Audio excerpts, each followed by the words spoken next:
Hollywood's wildest lawsuits, from American Hustle to Batman. Buckle up because we're diving into some innocent or downright insane lawsuits that rocked Hollywood. First up, we have American Hustle. Investigative journalist Paul Brodeur was shocked to hear his name in the film, specifically when Jennifer Lawrence's character quoted him claiming microwaves zap nutrition from food.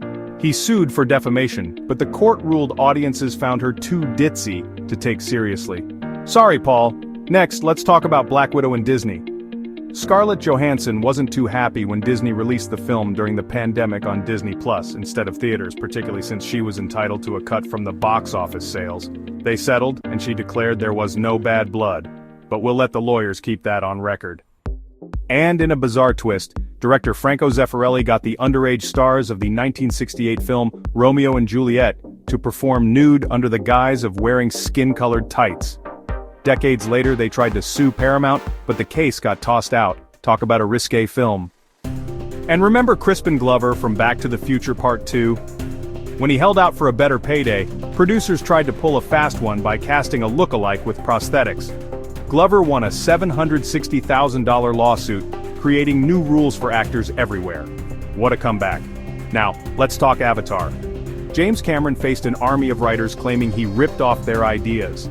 After judges sorted through the mess, Cameron emerged victorious, proving that in Hollywood your imagination can be both a treasure and a battleground. Next, the Happy Death Day fiasco. Their creepy killer mask looked strikingly like New Orleans Pelicans' baby mascot. The original designer sued for half the film's profits but settled out of court. Guess who's smiling now? Did you know there's an obscure author who believed he invented the idea behind Cabin in the Woods? That's right. Author Peter Gallagher wrote a book titled The Little White Trip: A Night in the Pines, a self-published horror novel that Joss Whedon and Drew Goddard almost definitely didn't read, right? Gallagher thought he'd cash in on his creativity and sued for $10 million. But guess what?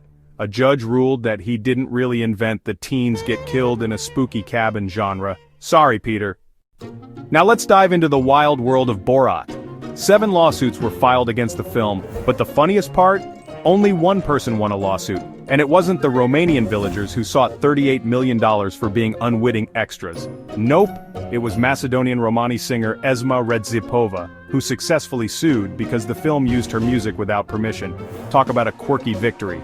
And finally, here's a good one. There is a city in Turkey named Batman, the mayor of there, tried to sue The Dark Knight.